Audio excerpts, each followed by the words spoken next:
وقد سمعنا عن السلفية والبهائية والإخوانجية والتحريرية والشيوعية، وسمعنا عن الصوفية، لكننا من جديد في فلسطين سمعنا عن الأحمدية. لماما في العام 2005 حينما أصدر مفتي نابلس في 14/7 بالضبط فتوى بتكفيرهم. قال حينها مفتي نابلس الشيخ أحمد شوباش إن القاديانية أو الأحمدية فرقة ضالة غير إسلامية تتبنى عقائد فاسدة. بحثنا من خلال البرنامج واستوضحنا، وكان من جديد هناك محاولة لتطليق رجل من زوجته من منطقة رام الله، وأيضا دعوة أخرى لتطليق رجل آخر من زوجته باعتبار أنه تبنى طريقة الأحمدية. جذر الأشياء هو الدعوة للخير نبذ الشر. لماذا تكفرون؟ هي طبيعة جماعة المؤمنين.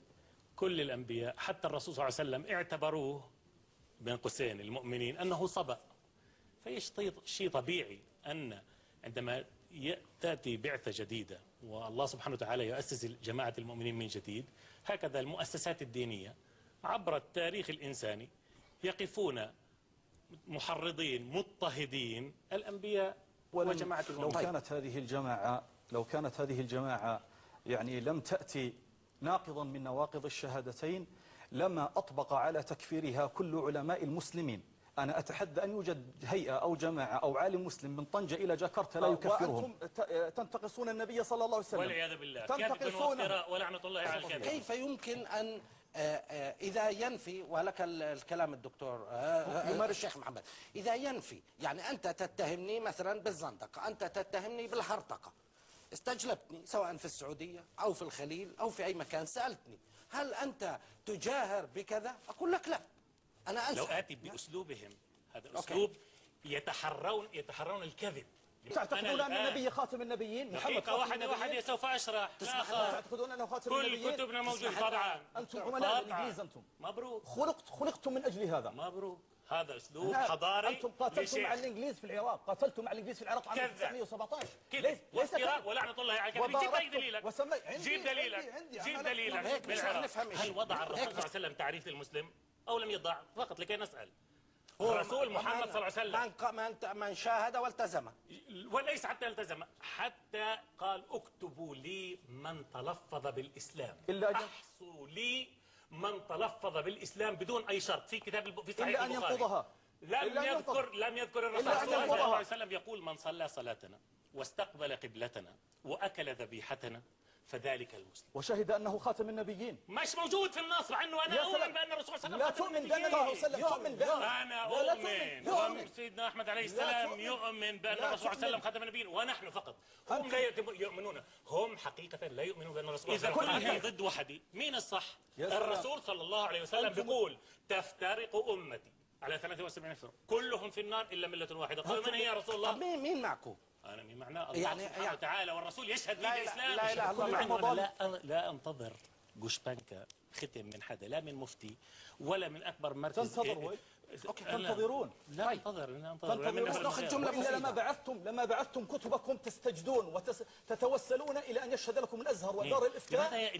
لماذا مشايخ وتكذب؟ لماذا؟ الله أكبر. أنتم بعثتم تستجدون. أنا كنت في هذا الوفد، أنا رئيس الوفد. إذا لا اسمع مني وليس أنت تقول للناس. تتوسلون للمسلمين أن يشهدوا لكم بالإسلام لو كنتم مسلمين. طيب مسلم حر الصدق.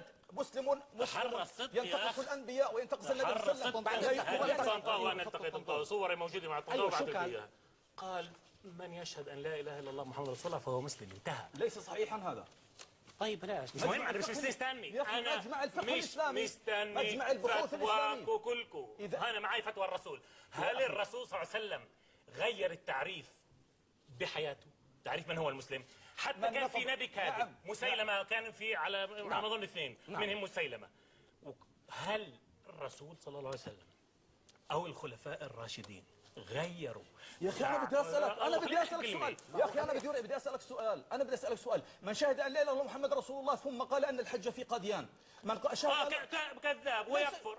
صح. قول. أنتم تقولون بهذا يا أخي، أنتم تقولون بهذا. أعطيني وين حج بقاديان، تفضل أعطيني. انت معظم الاوراق اعطيني وين لا، حجب قاديان؟ هذه من كتبهم. معظم الاوراق مشايخ اللي وتكذب. معك معظم الاوراق اللي معك ويطلقون. معظم الاوراق اللي معك من الشبكه العنكبوتيه من ليس من الانترنت. الشبكة العنكبوتية. جيب لي اياها، هي مش مهم معي. ان شاء الله منين ما يكون. هي معي ليس من معي الشبكة معي العنكبوتية. يا عمي معي يا هذا أخي، انا مش يا عارف أخي. مين كاتبها. نسق ولصق خدعني، فتوى لو سمحت، فتوى بحطوا عليها ختم يعني النسر. فتوى بحطوا عليها ختم النسر. يبيعون الخمر والافيون والمخدرات واله الانجليزي. لم يستنكر ولا شيخ، مع انه كثير من المشايخ لو سمحت لي، ومن لو سمحت نفس لي. من مجلس الافتاء لو الاعلى، سمحت وانا لي. التقيت معهم. انا بنفسي رحت. يا اخي مش لو واحد سمحت ثاني. لي، لو سمحت يعني لي، لو سمحت لي، يعني انا يا لا يخجل. هو على الأقل بدافع عن يستنكر. نفسه. بدافع عن نفسه. انت مكفر يا دكتور. أخرى مرة خلينا انا الذي كفرت. لا، لست انا وحدي. العلماء كل كفروا. أمة محمد طب خليه يدافع عن كفروا. نفسه. ما- والله لا، انا لا، والله ليش ايش كلام. نقل واحد مش قال في حجب قاديان؟ طيب وين مش النص؟ قال انه انا المؤسس يا أخي. بنفي انه الرسول صلى الله عليه وسلم خاتم النبيين. اجيب لي على فكره انا هيك مش عارف اجيب ارتب لي، الحلقه. اجيب لي. يا أخي. انا مش عارف ارتب الحلقه. بدك تطول روحك علي يا دكتور ابراهيم. دكتور ابراهيم حتى تستفيد من الحلقه دكتور انت والمشاهد كفرت يستفيد. وخلص يعني ما ظلش انت شو أخرى مرة. تقول؟ هؤلاء الآن هذا يمارس التقية كالشيعة، وبالتالي هم كذب ولعنة يثبتون الله على الكاذبين وعلى كل من يعمل تقية. أنا عندي براهين أحمدية، عندي حقيقة الوحي، ولا عنده شيء. احلف عندي باليمين انه ملخصا قرأ. خليه يحلف امام المشاهدين انه عندي- قرأ براهين احمديه. أقسم بالله إني قرأت فيه، قرأت فيه، نعم قرأت فيه، لم سؤالي أقرأه واضح كله. عشان اسمع، عشان اسمع تقية. مني. عندنا دعك من تقية هذا. وعندي أقسم بالله أنها بالقدرات. قرأتها. اسأل بسألك سؤال قرأتها. واضح. هل قرأتها. قرأت البراهين الأحمدية؟ قرأت فيه، لم أقرأه بسألك. كله. قرأت فيه، لا نعم قرأت فيه. شيء لأنه أردو. بالاردي. بالأردي. ليس مترجم. مش بالمترجم. مضبوط. مش بل مترجم مترجم. ولا حتى بل الخصوم ترجم. ترجموه. بل ترجم. شوفوا يا اسمع. مشاهدين كيف مشايخ تكذب. أنتم ومن الكذابون. عضو في من مجلس- يدعي النبوة. أعطيني أنتم تدعون ورقة النبوة. واحدة بالعربي من براهين أحمدية. أنتم تدعون أعطيني. النبوة عم وتنسخون تعال. الجهاد خدمة لعيون طيب الإنجليز. طيب احنا كل الحلقات اللي بنعملها بنجيب حزب التحرير بنجيب مؤلفاته. أيوة. بس اعطونا كمل جمله. بنجيب الاخوانجيه الاخوان المسلمين نشوف مؤلفاتهم ونشوف شو كان لفلان وشو لفلان لفلان. بنجيب الشيوعيه بنقرا نشوف شو كان لينين شو كان ماركس وبنحكم بناء عليه.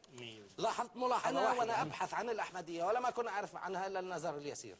وانا ابحث وجدت معظمها انترنت يعني للمشاهدين انترنت من موقعهم انت صح، من كتبهم وبطون كتبهم انت صح، من الانترنت. الحين انا بدخل على الانترنت بقول عملاء الشباك مش عارف مين. انا شفت اصدقاء شمعون بيرس. الحين انا فيش عندي اثبات انه اصدقاء شمعون بيرس. ما في كثير قيادات فلسطينيه قابلت شمعون بيرس وفي كثير قيادات عربيه. اكمل لك، في كثير قيادات وزعماء عرب قعدوا مع شمعون بيرس. انا بكتب راجع عنكم شبهات، راجع عنكم اثباتات. هذه الشبهات من بينها الحج الى قاديان. حج لقاديان لا يوجد حج لقاديان. الحج إلى مكة المكرمة والشعائر التي يقوم بها أي مسلم نحن نقوم بها. وكل سنة يذهب من أبناء الجماعة الإسلامية الأحمدية إلى الحج إلى مكة المكرمة. تعرف القصة الشهيرة مع الصحابي أسامة عندما كان في المعركة وشخص وصل الدقيقة من خوف وقال أو الله أعلم قال أشهد أن لا إله إلا الله. صحيح. رجعوا عند الرسول صلى الله عليه شهادة وسلم. الخوف. نعم. أسامة رضي الله عنه قتله. فقال له الرسول صلى الله عليه وسلم هل شققت قلبه؟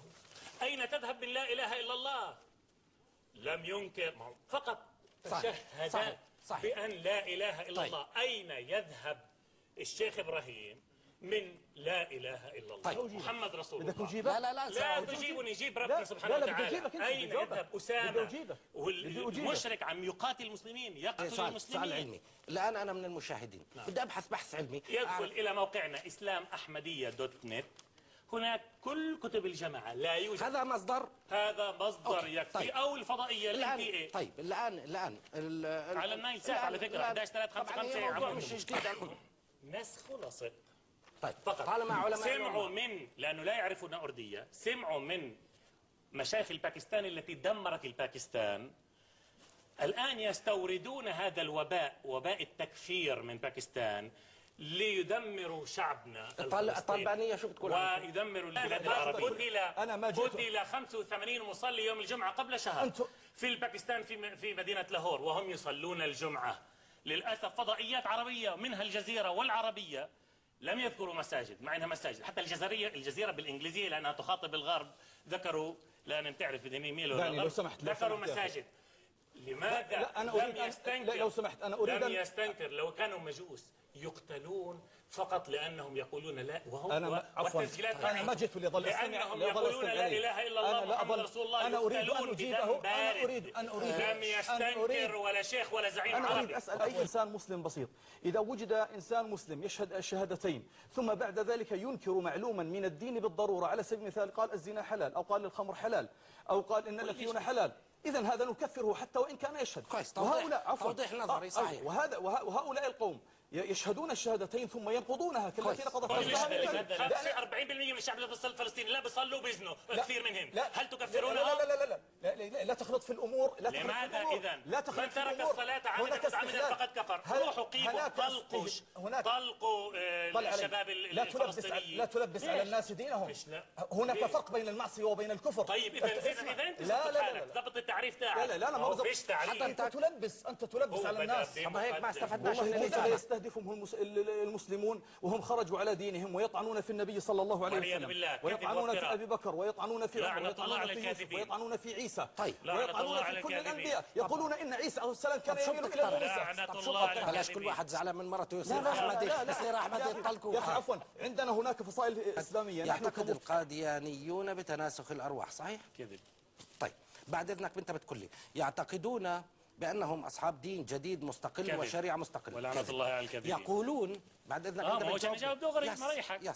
يقولون لا قرآن إلا الذي قدمه المسيح الموعود. كذب ولعنة الله على الكاذبين. يعتقدون أن النبوة لم تختتم بمحمد ويقولون كذب ولعنة الله على الكاذبين. إلهي ظهير ترجم كتبكم أو كتب عنكم لم يترك. يقول إنه الشيخ إحسان إلهي ظهير ترجم كتبنا، يجيب لي إياه. كتب عنكم. كتاب يقول لي اسم كتاب ترجمه إحسان. كتب إذا أنا شاعر إنه في حلقة مفقودة دكتور. أيوة ليس هناك عندك مانع نسأل الشيخ القرضاوي؟ راح نسأله. مش بس هيك، كل انت بتشوف بعد البرنامج فوق ادخل على الشريعه والحياه، اكتب الاحمدي محمد شريف في الشريعه والحياه. ايوه. وانا سالته على الهواء مكتوب. ايوه. قريت كتاب واحد لمؤسس الجامعه الاسلاميه الاحمديه حضره الشيخ القرضاوي اللي هو مرجعيه في الامه. اذا الشيخ القرضاوي مش الشيخ ابراهيم لم يقرأ كتاب واحد. خليني اكمل الجمله. لا انت تكذب. اتحداك. انت تكذب. اسمع، انا انت قلت قرأت البراهين الاحمديه. انا قرأت فيه، قلت لك قرأت في البراهين الأحمدية. نعم. أعطيني سطر البراهين الأحمدية قرأت فيه. أنا عندي هنا نقلت لك. قلت لك في ذكرى. ذكرى سطر بالترج محسن تتضرعون وتتضرعون بالمحتل. هنا أنتم عملاء هنا لليهود وتتشرفون احلف يمين على القرآن. والله أنتم عملاء. أنتم عملاء للإنجليز. قل لعنة الله على الكاذبين. ولعنة الله على أنكم عملاء. أنا اسمع. احلف يمين. صار برنامج الأيام القريبة القادمة إن شاء الله. أنكم عملاء. خلاص ممتاز. مشاهدينا الكرام أنا أدعوه للمباهلة. من كان ينتحل نحلة باطلة وعقيدة زائفة فأن الله عز وجل يبتليه بالأسقام. آمين يا رب العالمين. والذي يتهم كذبا وزورا وافتراء لعنة أنا الله أباهلك إلى الله عز وجل أنكم على عقيدة باطلة والكاذب منا يموت قبل عام. طيب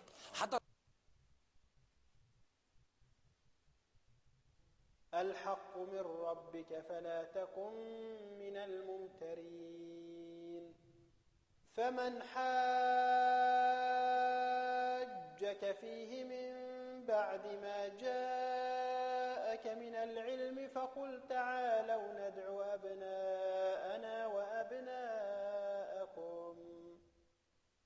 ونساءنا ونساءكم وأنفسنا وأنفسكم ثم نبتهل فنجعل لعنة الله على الكاذبين. إن هذا لهو القصص الحق وما من إله إلا الله وإن الله لهو العزيز الحكيم. فإن تولوا فإن الله عليم بالمفسدين.